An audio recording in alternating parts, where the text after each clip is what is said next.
그럼 PT 변론 시작하시죠. 인사에서까지 형사도 잘하는 걸. 억측입니다. 실제로 이제 상대방 당사자에게 저렇게 발언 기회가 있는데 중간에 끼어드는 건 굉장한 비매너입니다. 그 혹시 전현차 변호사님들 그러시지 마세요. 학교폭력 가해자를 변호하는 사건을 주시는 건 좀 너무하신 거 아닙니까? 그런 게 어딨어? 우리는 명예훼손 고소대리도 하고 명예훼손 피소도 하고 다 해야 되는 거지 무슨. 안녕하세요. 건강한 변호사들 이동훈 변호사, 정성훈 변호사, 김다혜 변호사, 송미로 변호사입니다. 네, 오늘은 저희가 터쳐도 드라마 9화 그리고 10화에 관한 리뷰를 하도록 하겠습니다. 자, 이전까지 뭐 진행됐던 내용들 중에 좀 기억에 남는다거나 뭐 이번 화에서 좀 기대되는 부분 같은 게 좀 있으실까요? 둘이 뭐 서로 죽고 좋아 못 사는 그 주인공들 그것들은 좀 많이 안 나왔으면 좋겠다. 아무래도 뭔가 서초동의 일상과 대단히 거리가 있는 기시감 아니 좀 거리가 있는 느낌이기 때문에 그렇고 알겠습니다. 그러면 저희가 빨리 일단 보도록 하시죠. 떡볶이 만드는 법도 가르쳐주고 했는데 똑같이 가게를 낸 거예요. 그래서 처음부터 열정적인 직원들은 조금 의심을 해봐요. 원래 시켜만 주세요. 다 하겠습니다. 이런 분들이요. 일단 의심해봐야 돼. 거기 생기고 당연히 줄지. 청년다방에 가지 할매 떡볶이 안 가잖아요. 또 저런 데서는 아줌마가 못하는 뭐 네이버 영수증 리뷰 이런 거 얼마나 또 많이 하겠어. 실제로 이런 것들 때문에 이제 직원들을 뽑을 때 사장님들이 나름의 또 경업금지 그런 조항 그런 것들을 이제 많이 작성을 하는데 사실 그 조항도 어떻게 쓰느냐에 따라서 이제 무효가 되거나 아니면 작용하는 경우가 있으니까 이제 변호사의 상담을 꼭 받아야 된다. 그렇게 영업비밀 뺏어갈 정도로 맛있어 보이진 않은데? 근데 떡볶이가 뭐 대단한 그런 게 있을까요? 특허를 받지 못한 레시피라 하더라도 영업비밀에 해당하면 보호를 받을 수 있습니다.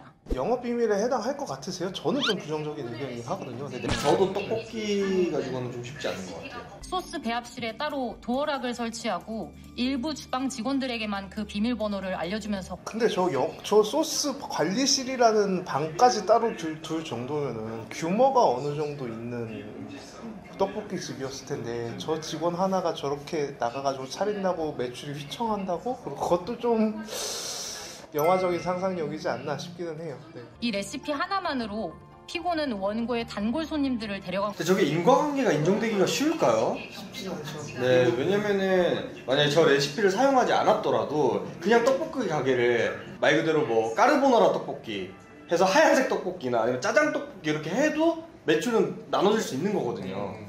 그래서 그 손해도 어떻게 산정을 했을지가 좀 궁금해요. 근데 이제 우리가 실제로 사건 진행할 때 있어서는 매출 차익만큼 당연히 손해 발생되니까 인정돼야 되는 거 아니에요? 라고 물으러 오시는 이제 고객님들이 많으니까 그걸 좀 설명하기가 좀 어렵긴 하죠 항상. 그거는 지난번에 말씀드렸다시피 이미 잠금 그리고 민사재판에서 저렇게 길게 변호사들이 얘기하지 않습니다.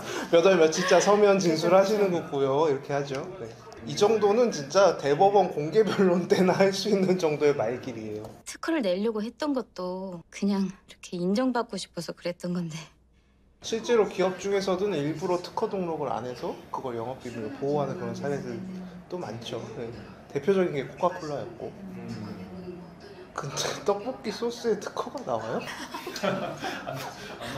모르겠어요. 지금도 떡볶이가 뭐 엽기 떡볶이를 필두로 해서 정말 많은 떡볶이들 있잖아요. 그리고 한때 시대에 따라서 매운 떡볶이, 그다음에 뭐 로제 떡볶이 이런 식으로 나오는데 딱히 그런 이야기를 들어본 적은 없는 것 같아요. 아, 그래서 여러분은 그걸 반드시 구별하셔야 돼요. 특허 출원과 특허 등록은 따로거든요. 특허 출원은 누구나 할 수 있어요. 나 이거 신청할게요. 반려되면 끝이거든요. 사실은. 그래서 특허 출원이라고 돼 있는 건 신청했지 받아준 건 아니다 라는 것을 아셔야 돼요. 사실은 어떤 경우가 소송으로 참 많이 가는 것 같냐면은 이제 자영업도 가게도 이렇게 생장기라는 게 있잖아요. 쇠퇴기가 있는데 이제 그걸 이제 받아들이지 못하시는 분들이 어떤 이제 공격 대상을 하나 잡아가지고 얘 때문에 우리 가게가 망했어요 라고 말하고 싶으신 분들이 좀 있는 것 같아요. 세 케이스 중에서.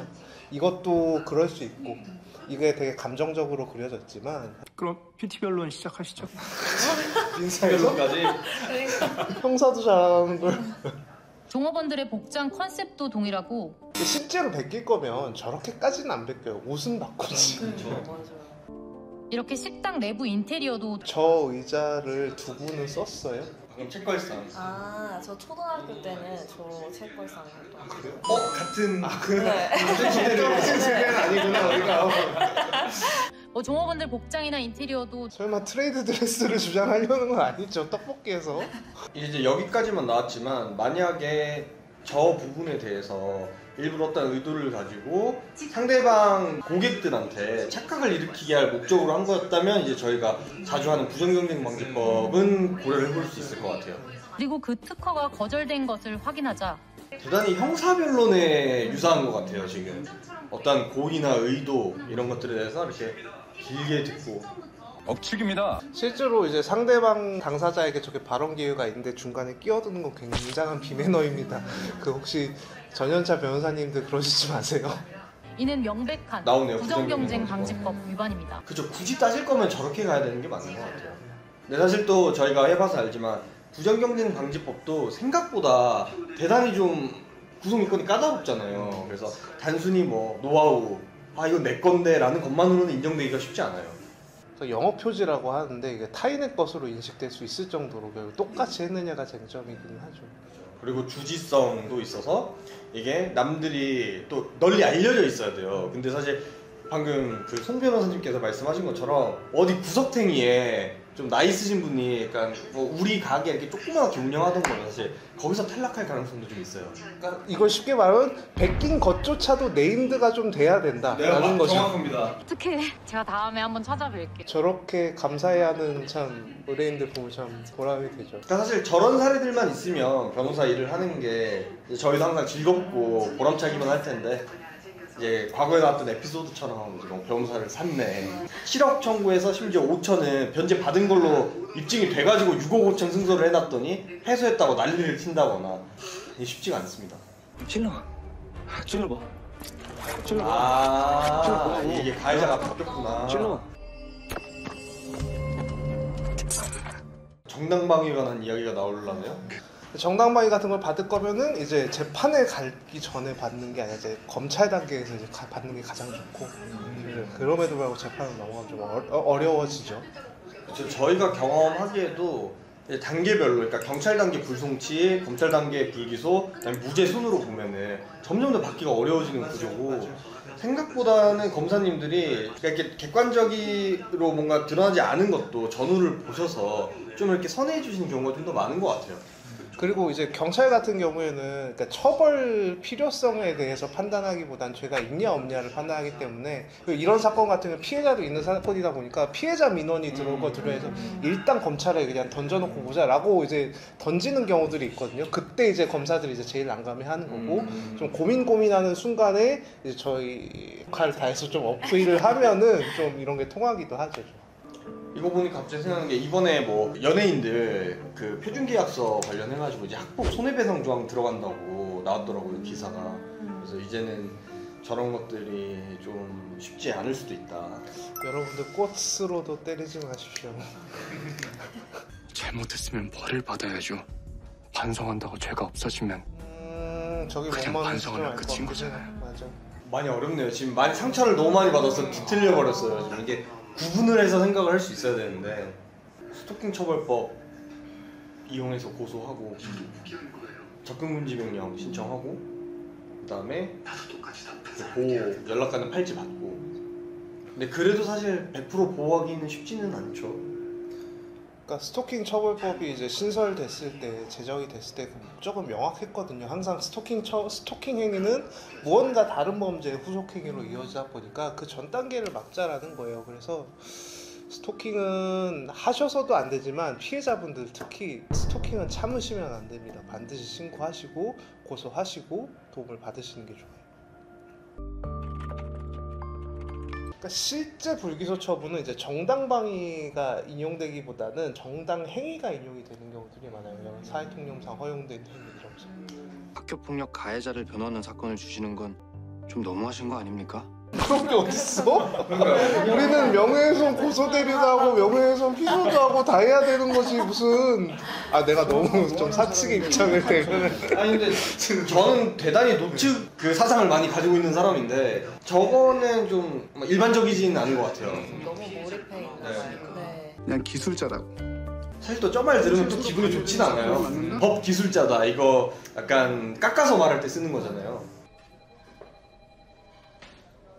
실제로 저런 사건 오면은 저렇게 대하기가 어려워요. 저거는 좀 약간 극적인 상황이고 사실은 경찰도 좀 무거운 마음을 갖고 조사를 하게 되시는 것 같더라고요.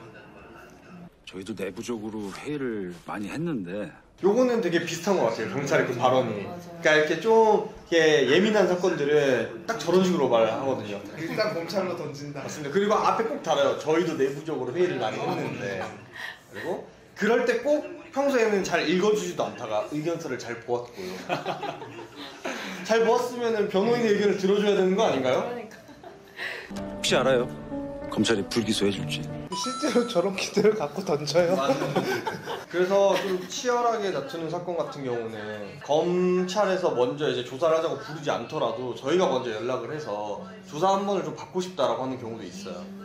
그리고 실제로 사건이 막 이상한데 송치인 게 오는 게 있어요. 죄는 되는 것 같은데 얘를 처벌해야 되나 그런 것들은 이제 보안수사 요구 해놓고 나서 아 이런 것들은 좀 그렇지 않느냐 좀 잘 좀 봐달라고 하면은 이제 담당 수사관님들이 좀 이해해 주시고 그쪽을 좀 수사를 해주시는 경우들이 많죠. 그냥 장난이지. 그러니까 이게 참 그 의뢰인분들한테서 느껴지는 첫인상도 굉장히 좀 중요한 것 같아요. 중요하죠. 그러니까 한 팀이 돼서 결국에는 한 방향으로 노를 저어야 되는데 시작부터 삐그덕거릴 수가 있어요. 내가 수임료 두둑하게 해줄게. 꼭 저렇게 말하는 분들 아니, 참을까? 참아야겠다. 두둑하지가 않아요 사실. 무혐의 주장하신다고요? 예. 가끔 저렇게 이제 물으시는 분들이 있어요. 수사관 분들이나 얘 하고서 이렇게 샷다 내리듯이 문질끔 감을 때가 있죠. 아까 전에 있던 사건을 하다가 그 반대되는 사건을 해서 저런 상황이 지금 고민을 하는 걸로 비춰지는데 사실 저희가 일을 할 때 보면 그거랑 별개로 이 장면만 보더라도 이건 좀 공감이 되지 않나요? 되게 표현하기 좀 그런데 좀 짜치는 변론을 해야 할 때 왜냐면 그게 고객의 니즈니까 나는 꼭 이 방향으로 주장을 해서 도움을 받고 싶다라고 하면 저희가 이제 좋은 길을 다 알려드리긴 하죠. 근데 이렇게 옵셔널하게 선택지를 드리고 최종 결정은 이제 의뢰인분들이 선택을 하시는 건데 가가지고 저희가 애들끼리 장난님도 할 때 이게 어떤 생각이에요? 저는 근데 항상 설득을 일단 해보려고 하는데 네. 그래도 이제 의뢰인이 완강하게 주장을 하면은 그냥 저렇게 하는 것 같아요. 마음은 어때요 그때? 마음은 불편하긴 한데 뭐 의뢰인이 최종적으로 선택을 한 거니까 그거에 대한 결과는 의뢰인이 감수하는 거고. 김 변호사님은 어때요? 저런 상황이 오면 본인의 마음은 어때요? 마음은 처벌을 받아야 된다고 마음으로는 그렇게 생각하지만서도 어쨌든 저는 의뢰인을 도와주는 변호사이기 때문에 최대한 그렇게 하고 좀 힘들지만서도 이제 생각은 정 변호사님처럼 좀 최대한 분리를 해보려고 노력을 하는 중입니다. 변호사들은 다들 약간 네. 페르소나처럼 네. 두 가지의 그 네. 인격이 있습니다. 근데 저는 다른 것들은 다 들어주는데 이게 실형이냐 아니냐의 갈림길에 있는 사건들 있잖아요. 그거는 어떻게든 좀 싸우는 것 같아요. 그거는 정말 고민 많이 되죠. 실제로 저 마음이 이런 사건이 연루됐을 때 당사자의 마음을 가장 정확하게 표현하는 것 같아요. 내가 잘못한 게 없는 건 아니지만 이렇게까지 된 상황이 나는 억울해요라고 말하시는 분들 굉장히 많죠. 사실 그걸 알아들이는 게 또 저희 업무의 일부라고 생각을 하기도 하고 사실은. 근데 살인미수는 거의 다 구속 사건이거든요. 그래서 살인미수를 불구속 구공판을 잘 안 해요. 왜냐면 살인미수인데 구속을 안 해서 이거 자체가 기소 자체가 모양이 어색해서 어떻게든 바꿔요 건명을. 이런 사건들 같은 경우는 기소를 해야 한다 치더라도 좀 불쌍한 측면이 있잖아요. 그러니까 사실은 건명을 보통 특수상해 이런 거죠. 살인미수인데 구속재판이 아니다? 거의 현실에서는 없습니다. 이건 끝나지 않겠구나. 봐봐요. 이런 게 사실 위험할 수 있거든요. 이런 게. 그럼 이제 검찰 측에서는 또는 피해자 측에서는 그러니까 나를 죽이려고 한 거다. 이렇게 할 수도 있기 때문에 준비를 좀 잘 하셔야 된다. 이건 안 끝나는구나. 맞아, 저런 말은 좀 많이 위험하다는 생각은 드네요. 저럴 때는 그냥 준비된 말 하게 하면서 우리 필승의 집착이 있잖아요. 어쨌든 판사도 사람이니까. 살고 제가 만약에 검사했다면 저는 저걸 불기소를 했을 것 같기는 해요. 저도.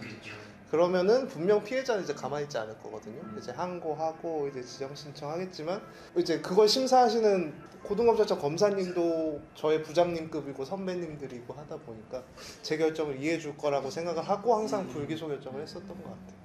실제로도 뭐 뒤집어지지는 않았었던 것 같고 뭐 다친 건 민사소송 하시면 되잖아요. 피해자분 법률사무소 파운더스를 피고인에게 징역 1년 3월과 집행유예 2년을 선고해 주시기 바랍니다. 근데 그래도 우리가 냉정하게 보면 무죄를 받으면 가장 좋겠지만 변호인 입장에서도 검사가 구형자치를 집유로 해주면 일단 마음이 한결 가볍죠. 일단 실형으로 들어가냐 안 들어가냐가 정말 중요하기 때문에 같이 나오시죠. 같이 나와. 보통은 이거는 네 진짜 영화적 상상력이 가더라도 변호인은 그냥 방청석에 앉아 있습니다. 그리고 보통 선고를 직접 가지는 않고 저 정도면 일이 손에 안 잡힐 거기 때문에 가는 것도 그러나 하지만 그래서 여러분 그 판결문 이제 읽어주실 때 그 힌트가 있어요. 그래서 뭐 이렇게 하면서 뭔가 혐의가 있는 것처럼 말을 이렇게 쭉 이제 이유를 읽어주시거든요. 그러면은 그 다음에 항상 그러나 하면서 이제 무죄 이유가 쫙 나와요. 징역 1년 3월에 처한다. 저게 미니멈이었을 거예요. 2년 6월에 1년 3월 딱 하니까. 그래 저 정도면 사실 나이스하게 끝난 거죠. 그러니까 일단 죄명이 살인미수라는 가정하에. 그래서 아까 전에 그 처음에 카페에서 이야기를 할 때 자기가 뭐 반성 안 한다라고 한 그런 좀 이해하기 어려운 발언들을 이래서 했던 것 같아요. 무죄까지는 이제 안 가는 결론이지만 내가 삶은 살아갈 수 있는 좀 현실적인 것 같아요. 결과가. 그쵸. 무죄 받기가 정말 어렵잖아요. 그래놓고 갑자기? 어떻게 생각하시나요, 저거? 아니, 근데 우리가 그 지난해에 그러니까 뭐 아마 받으신 분들도 있어요. 지난해에 갑자기 경력검사를 충원하겠다고 공고를 엄청 했어요. 많이 나왔잖아요. 근데 그 이제 저도 안에 있을 때 이제 검사들 사이에서는 왜 지원들을 하는 거야? 현실을 모르는구나. 그래서 자기 이름으로라도 계약해야 퇴근할 수 있었고요. 저건 불법입니다, 여러분. 말이 안 되는데? 저거는 명백한 불법입니다. 저거 증거도 다 남기 때문에 다 무효로 만들 수 있죠. 유족의 이제 손해배상 청구인가 보네요. 산재로 갈까요? 대표님이 선임을 하지 말라고. 널 오지 마시라고 했었어야 되는데 전달이 안 된 모양이에요. 이것도 좀 쌍방대리네요. 저는 지점장이고요. 그러면 이제 대표님 입장에서 둘 중에 하나를 고르는 건데 수임료나 뭔가 사건의 승패소를 먼저 보게 되죠. 아무래도 회사다 보니까. 근데 이게 좀 어쩔 수 없지 않아요? 그러니까 조금 가격이 좀 낮더라도 될 만한 사건을 좀 하고 싶고. 그렇죠. 그런 마음이 있죠. 왜냐면 굳이 그러니까 불구덩이로 먼저 뛰어들 이유는 사실 없는 것 같아요. 나에게 선택권이 있다면. 버스 입장에서는 단가는 뭐 별로 안 중요한. 근데 제가 경험을 해보니까 단가도 근데 사실 약간은 영향이 있는 게 자꾸 낮은 단가로 수임을 많이 하게 되면 저희가 사건 개수가 많아지니까 좀 그런 부담이 있고 또 반대로 단가가 높은 사건을 하게 되면 뭔가 돈을 많이 지불했으니까 서비스의 그런 종류나 질을 많이 높여서 요구를 하니까 한 건 한 건이 크게 부담이 되고 그런 건 있는 것 같아요. 맞아요. 적절한 조율이 필요하다. 그래도 저희를 먼저 찾아왔고 지금 얘기 나누고 있었잖아요. 또 아까 그분처럼 이제 뭔가 순서에 관한 이야기를 하네요. 그럼 이거 배 변호사 줄게요. 저 정도면은 엄청난 대표님 아닌가요? 이번에는 주시네. 전 여친 사건 안 주시더니. 이종석은 꼭 이제 한번 토 달았다가 결국에는 하네요. 해야죠. 토를 한번 달아야지. 넉쭉 받으면 또 내가 노는 줄 아니까 우리 대표님이. 설계사분들이 제출한 사실확인서에 따르면 저 정도로 거짓 사실확인서를 내는 경우는 많지는 않은 것 같아요. 상대 측이든 뭐. 제가 참 좋아하는 판사님이셨는데 항상 재판부에 왔을 때 거짓말을 할 수 있다라는 생각이 드는 증인들한테 잘 생각하셔야 돼요. 돌아가신 분에 대해서 원한을 사시면 안 되잖아요. 그러니까 진실만을 말하셔야 돼요. 라고 이제 얘기하시는 판사님이 계셨거든요. 나도 이제 그렇게 해야겠다는 생각 많이 했었던 좋은 방법인 것 같아요. 스스로한테 이제 한 번 더 양심의 가책을 붓거나 아니면 조금 더 가볍게 보자면 이제 약간 미신적인 느낌으로 원한을 살 거냐. 잘 지내시죠, 부장님? 역시 서초동에서 10년 한 짬바가 있어가지고 저건 저거고 일은 일이다 이렇게 생각하나 보네요. 불편하지 않았던 적은 없습니다. 불편에 익숙해져 있었던 거지. 맞아. 근데 저 연차 때 저 깨달음이 한번 오기는 하는 것 같아. 저게 사실 개업 시그널이거든요, 사실. 내가 원하는 사건 골라서 하겠다. 내가 원하는 진행 방향으로 하겠다. 그러니까 내가 하는 일이 의미를 만들어내고 있는가 내지는 내가 한 일이 그냥 너무 쳇바퀴처럼만 둘러가는 거 아닌가에 대한 고민을 하는 게 딱 저 시기였던 것 같아요. 어떻게들 보셨나요? 뭐 기억에 남는 장면이라든지 아니면 나한테 비추어 봤을 때 좀 나의 예전이 떠오른다든지 아니면 내가 앞으로 이럴 것 같다든지 뭐 그런 게 좀 있나요? 저는 일단 어차피 이종석이 마지막에 가서 한 것처럼 이제 그런 티는 안 내지만 사실 하면서 혼자서는 생각을 한 적이 그래도 꽤 있었던 것 같아요. 아, 이 사건을 이제 회사에서 배당을 하니까 하긴 하는데 별로 이렇게 하고 싶지가 않다. 근데 또 한편으로는 모든 대한민국의 직장인들이 회사에서는 하고 싶은 일을 한다기보다는 시키는 일을 하게 되는 부분들이 있잖아요. 네, 그래서 그때 보통 다들 퇴사를 생각하고 뭐 그러는 것 같아요. 그리고 저희 회사가 형사 사건이 많다 보니까 아무래도 피고인 쪽을 이렇게 변호하는 경우가 많은데 네네. 저는 항상 이제 그런 거 할 때마다 일은 일이다 이렇게 생각을 하고 하거든요. 보면 되게 얘는 진짜 좀 아닌 것 같은데 바로 한숨이? 네, 그런 피고인도 어쨌든 내가 맡은 일이니까 일로서 한다 이런 생각을 계속 이렇게 하면서 하는 것 같아요. 그럼 좀 다른 얘기를 하면은 특히 좀 마음이 가는 사건이 있었다 하는 것도 있어요. 이게 저희 이제 피소 대리하는 건이 많잖아요. 그래도 어쨌든 잘못을 저질렀기 때문에 저희 사무실에 찾아오신 건데 약간 뭐 전화를 하거나 대면을 했을 때 진짜 진심으로 반성을 하는 것처럼 보이는 분들이 있어요. 그 느껴지죠? 네, 그게 진심이 느껴져요. 어쨌든 사람 저도 뭐 일이다 하지만 어쨌든 사람 간의 일이기 때문에 그럴 때는 조금 더 좀 열심히 해서 조금이라도 좀 이렇게 도와드리고 싶다 이런 것들이 그런 말들이 있잖아요. 네. 그러니까 죄가 명백하게 이제 네. 있는 사건이라고 하면 이제 그럼 과연 변호인의 역할이 무엇이냐라고 했을 때 정말 이 사람이 한 행동만큼 뭐 이 사람의 책임에 해당하는 만큼만 받도록 왜냐하면 뭐 표현이 조금 다를 수는 있지만 애초에 공격을 해 들어오는 입장에서 과청구를 하기 때문에 그걸 최대한 이제 줄여가지고 왜냐면 반성을 한다는 거는 내가 한 행동에 대해서 반성을 해야 되는 거기 때문에 그에 맞는 그 범위로 이제 줄여주는 게 이제 변호인의 역할이다. 근데 그게 되려면 말씀하신 것처럼 뭐 진정한 반성이라든지 아니면 변호인을 이제 믿고 같이 이제 싸울 수 있는 그런 라포 형성이 대단히 중요하고 만약에 뭐 실제로 반성을 안 하고 있다면 그러면 그렇게라도 뭐 말을 진실되게 하는 게 좀 더 편한 것 같아요. 변론하기에. 오늘까지 해서 9화 18을 봤는데 제가 들어보니까 서초동이 12부작으로 끝난다고 하더라고요. 그래서 조금 이제 막 리뷰를 시작한 것 같은데 점점 이제 끝을 향해 달려가고 있거든요. 그래서 남은 화에서 어떤 에피소드 그리고 지금까지 뿌려놨던 떡밥이 있다면 어떻게 정리하는지 등을 보면서 이제 잘 마무리를 해보도록 하겠습니다. 네, 감사합니다. 감사합니다.